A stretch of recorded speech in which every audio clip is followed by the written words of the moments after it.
Hello everyone, it's me again, Burntam JW TV. Panibagong araw, panibagong vlog ulit tayo mga ka-DIY. Sa araw na to, meron ulit tayong gagawin at kakabit dito sa Black Mamba natin. Siyempre sa Griffin 180 natin. Pero bago natin tuloy video, siyempre shoutout muna natin lahat ng owners and users ng Griffin 180, Falcon 180, at siyempre ng Samurai. At sa lahat ng mga Griffin chapters dyan mula Baguio, Pangasinan, Olongapo, Cavite, nationwide. So ayan mga ka-DIY, ito na yung pinakakabangan ninyo, yung request ninyo kung anong pwede nating ilagay na strut bar dito sa Griffin 180 natin. So ito na mga ka-DIY, bumili na po tayo. Yan, ang brand po na nabili natin ay GT68. So ayan po ay pang Aerox version 1 and version 2. Kasi iba po yung pang X-Max, malaki po yun. Pero ito, may ibang variant po ito. Meron yung mas malapad dito, yung pag ganito, nasa more or less 3,000 plus or 2,800. So ito, nabili na po natin ng 700 na ano pa natin, nakuha pa natin ng, ibig ko sabihin, nasa 800 po naman na po ang shipping with voucher po tayo sa Lazada. So ayan mga ka-DIY, ang trabaho po nito, performance wise po ito, bakit po kailangan maglagay nito? Hindi naman po siya required kung daily use ko lang, city driving lang. Pero pagka mahilig ka sa racing or nag-ano ka north loop sa uphill, cornering, banking, syempre medyo ano ka sa racing, kailangan mo to. Bakit? Kasi po ito pong ano natin mga ka-DIY, since sa Aerox po ang Griffin 180. Ito po ay pang Aerox din po. Yan, Yamaha Aerox ang tinutukoy natin . Yan o, gumagalaw po siya. Ibig sabihin gumigewang-gewang siya. So pag nag-cornering ka pa left, magalaw po yan. Yan. So ang purpose po nito ay i-stabilize niya, kaya po ay stabilizer po ito mga ka-DIY. So dito natin to ilalagay. Ayan. May mapapansin ka dito na bolt. Sa Aerox po kasi ay salpakan. So ito ay size 10mm na bolt. Pero ito po kasi ay 12 yata to, 12mm. Ito naman po ay 14mm yung bolt niya. Okay? So yan. Pag dito natin ilalagay sa Griffin, hindi po siya kakasa. Hindi po siya saktuhan, ibig sabihin. So ang gagawin natin ay susukatin itong diameter na to, yung length niya, yung haba, gagamitan natin siya ng tape measure. Okay? So ayan, yung standard size po nito ay nasa 8 inches na hanggang 8.5, parang ganyan 8.4. Yan. So 8.4 siya. Pero sa Aerox may puputulin ka pang or babawasan ka pang konti. Pero dito rin may babawasan ka rin po. So ayan, malaki yung ibabawas natin. Nasukat ko na to, pahingi nung walis tingting natin, yung magic walis tingting. Okay? So ayan, nasukat ko. End to end po ito mga ka-DIY. Ibig sabihin, yan, hanggang doon. Yung tamang-tama lang mismo sa paglalagyan natin. So yan yung sukat niya. Kaya kailangan nating ipatabas muna ito sa machine shop. Yan. So dito tayo magtatabas sa inner. Ay out ito. Dito tayo. Kaya merong ganyan yan kasi sa iba dito tinatabas nila, parang guide to. Pero dito sa Griffin kasi masikip, maiksi to. So ito yung sukat ng Griffin. Yan. So ipapa machine shop natin to. Diba? So kung yan yung size niya, ito baka nasa 7 inches lang. Tama din or almost 7. Okay? So kailangan na sukatin ninyo, wag niyo basta ipapaputol. So pag nilagay natin to, pagka nag-cornering kayo, hindi na po siya magalaw kasi ito po yung magko-control. Okay? Bago natin to mailagay, etong sa Griffin 180 kasi mga ka-DIY, binaligtad ko na. Kasi yung nut niya ay nasa labas, hindi nasa loob. So pag ilalagay nyo to, hindi rin po sasakto yung bolt dito kasi nasa pabaligtad po ito. Yung bolt ay yung nut niya nasa loob. Yan Kaya ibig ko sabihin yung nut po niya, yung nut po niya ay nasa labas. So ito binaligtad ko na po ito. Sinampul ko na to para maintindihan nyo. Tara. Ganito yan. So ayan mga ka-DIY, ito pala ay made in Thailand. Itong GT68 na brand. Full CNC na po. So CNC printed po ito. Ang gumawa po yung CNC yung makina. Piniprinting niya na to. Aluminum. Okay? Kailangan na babaligtarin mo to. Kasi hindi natin may papasok to doon pag nandito sa labas yung bolt. Tama? So, kailangan natin tanggalin to. Yan, size 14. Yan mga kadebay, size 14. Gamit tayo ng range na size 14. So, luluwagan natin to. Gumagalaw na. Yan, size 13 sa loob. Yung ulo ng bolt. So, ibaba natin to. Yan.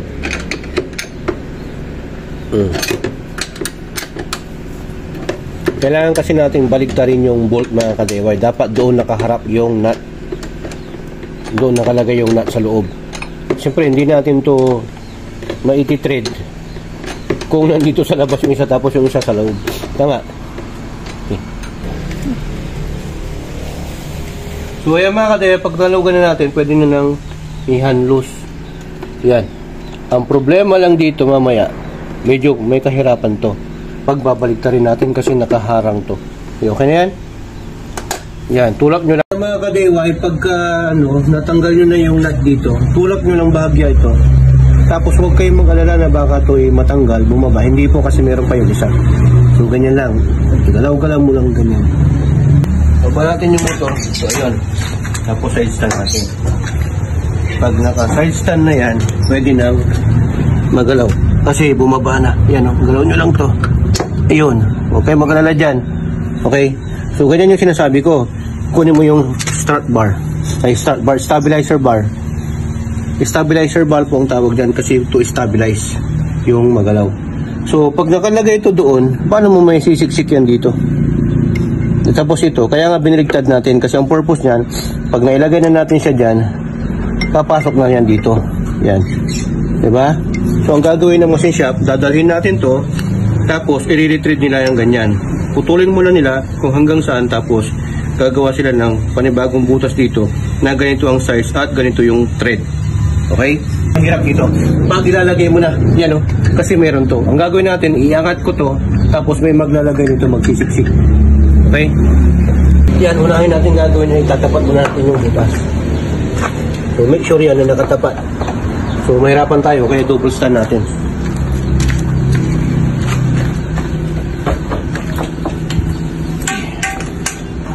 Yan. So, pag naka-double stand na to, make sure na nakatapat to para madali na lang mamaya. So, pag nakatapat to, ito, Jay. Yan, yan, dito ka. So, ganyan mga ka-DIY, kailangan na iangat to. Dahan-dahan nyo lang. Hindi naman yan talaga maano kasi medyo matibay naman. Kailangan lang talagang maitapat natin to.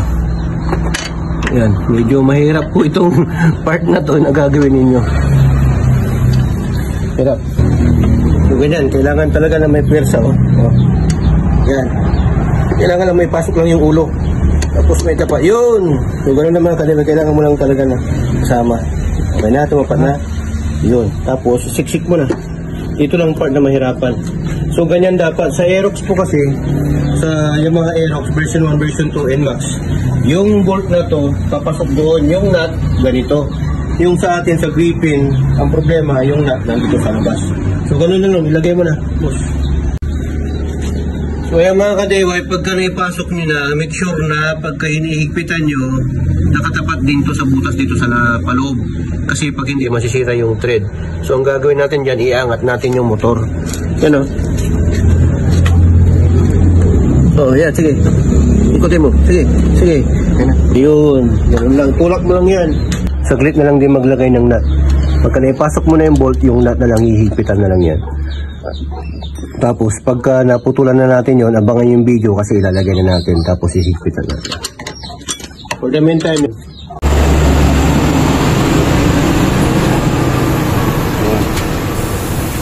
19mm magkabila pa, pabawasan. 19mm magkabila, pabawasan. Tapos sitridad. pamachine shop na natin. Dito pamintuan. Tapat lang ng 5 star. Bus dito, busy. ka-DIY, dito tayo sa Pamintuan, Lito Pamintuan Machine Shop and Fabrication. Sa may lang to Rizal, dito sa San Carlos City. Papagawa tayo ng gripping natin ng stabilizer. Kapit na matapos. Nagpatorno tayo. Retrade tapos cutting yung stabilizer. Tapos kapit na rin natin maya-maya. Malapit sa 5-star, terminal ng 5-star sa San Carlos City, Barangay Rizal.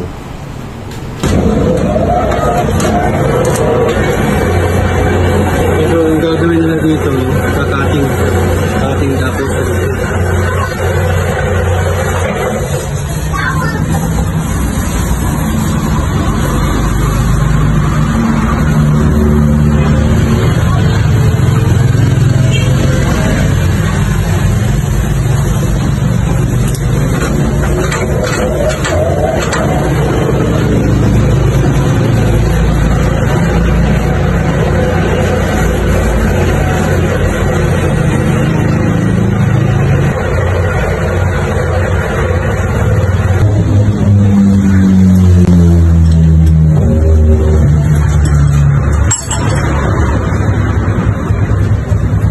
yun ang gagawin naman nila ay retrading, i-retrade na yun. Mas maganda magpagawa ka sa machine shop para mas precise kasi may sukat.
So ayan, tapos na.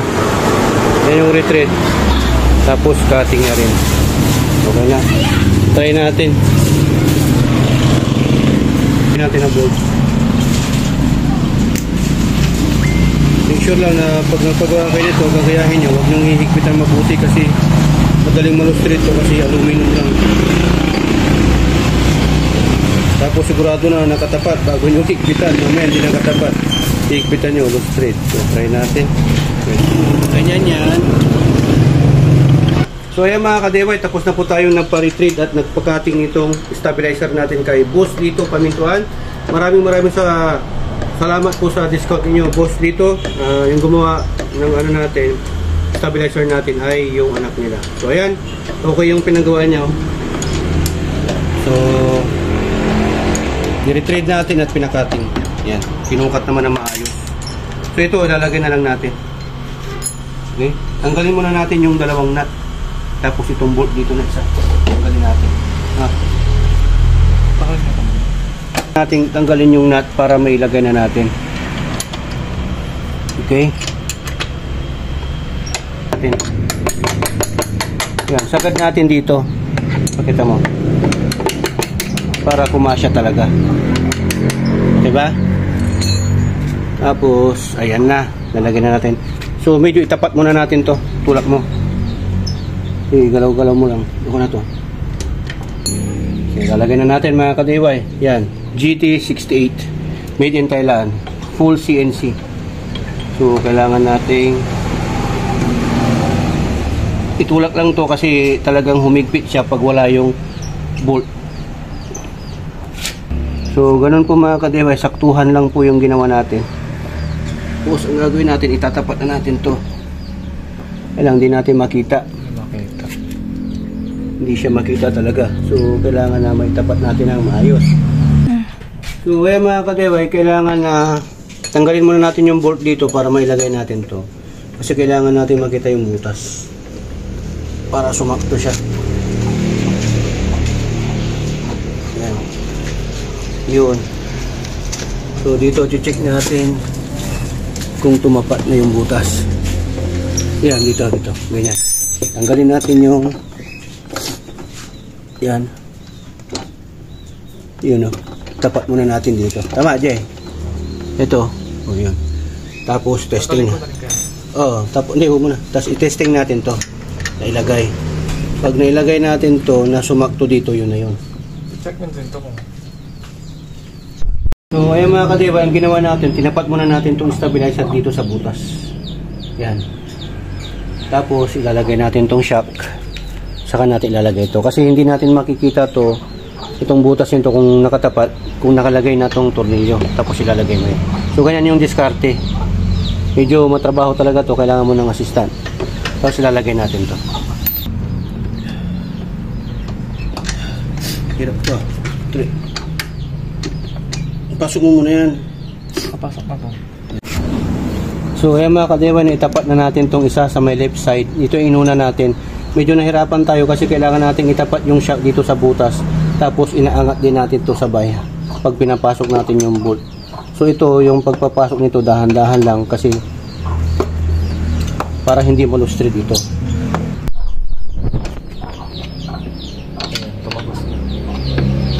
Pumasok na? Nakita mo gumalaw na? Ito na yung gap doon. Ay, doon na pala.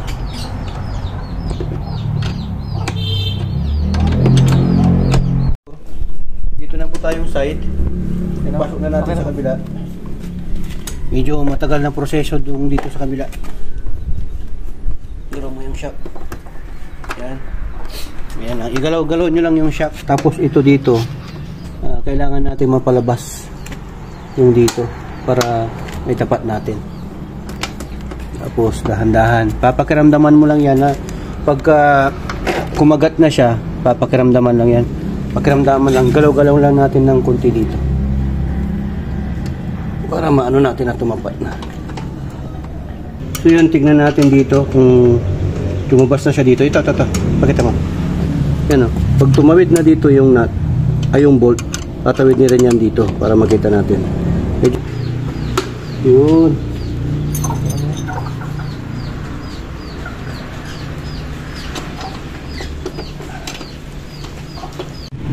Okay, pupukin mo.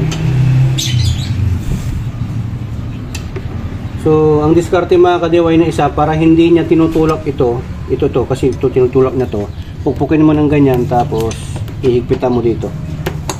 Yan. Continuous yung pupuk ng konti para tumapat yung pumasok yung bolt.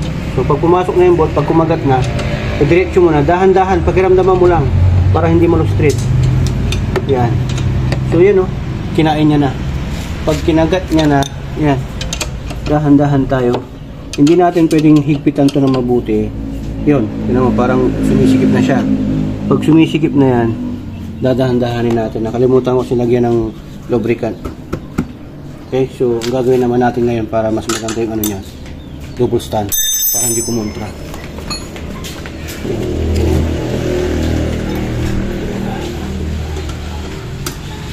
Yung basta pakiramdaman nyo lang to, wag yung higpit kang ng higpit, yung tamang pumasok na to dito, na dumiin na siya. Huwag mo nang lagyan ng washer to kasi hindi na kailangan ng washer kasi tamang tama na to dun, pantay lang eh, saktuhan lang to. Tapos huwag muna nating sagad yan, dito muna tayo kabila.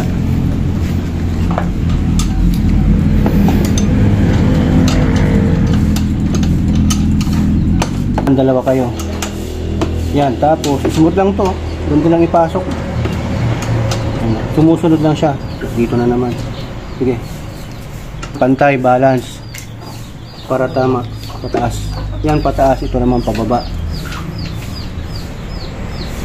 Yan. Malapit na. Meron na tayong stabilizer. So, hindi ka na worried kapag sa uphill, downhill, cornering ka, banking, wala na siyang parang pakiramdam na dumudulas yung gulong mo sa likuran or nabibigil. So yun.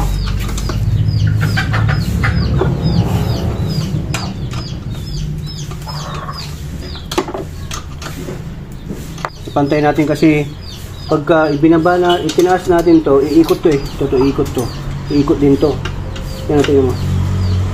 Oh, yan ang umikot, di ba? Pagka umikot na yan ganyan, kontrahan mo na yan para hihigpit siya. Pantay. Ha? Papantay naman. Oh, napantay na natin 'tong pangalan, no? Yan, dahan lang, yung tama lang, hindi pwedeng masyado mahigpit. Kasi malulustrate. Aluminum lang yan, CNC. Yun, so ganyan lang pong paglagay niyan mga kadaywa. So, ibalik na natin mamaya yung plaka kasi kailangan natin tanggalin para hindi tayo masugat. Sama pala natin si CJ Miyaki. From Baguio pa yan. Sigma ba galing SLU. So, ganun lang po mga ka-DIY yung paglalagay ng dyan, stabilizer dito sa Griffin 180 natin. Yung nilagay natin, ulitin ko lang po, pang Yamaha Aerox version 1 at version 2. Iba din po kasi yung pang NMAX, iba din po yung pang XMAX. Dito sa Griffin, kaya po tayo nagbawas, recap ko lang, dahil masyado mahaba. Ang allowance ko kasi nung pang Aerox maluwag. Ito naman, medyo makitid or masikip. So, kaya tayo nagbawas at nagpa-retreat. Kasi yung thread or yung bolt ng Aerox ay size parang 10 lang or 12. Ito kasi 14 yung bolt size niya. Kaya may discount tayo kasi binlag natin sila. Si Boss dito Kapamintuan. Maraming salamat sa discount at syempre sa magandang paggawa ng machine shop ninyo. So ayan mga ka-DIY, hoping na may natutunan naman po kayo sa vlog content natin ngayon. Sa mga gusto maglagay ng stabilizer, sundan nyo lang po yung process pero ingat lang po kayo sa pag-DIY dahil dito sa SPT, dalawa lang po ang meaning ng DIY. Do it yourself at destroy it yourself. Dito sa SPT, natuto ka na, nakatipid ka pa. Dahil sa SPT, sharing is caring. And hoping mga ka-DIY, kung nagustuhan nyo itong video, share nyo to sa mga tropa natin na gusto magkabit ng stabilizer. Papa-Aerox man yan, Griffin man yan, o kung pwede, basta pwede yung sukat. Okay? Gayahin nyo lang po. Maraming salamat. Ito ka ng Pinaglory Burn Times sa inyo.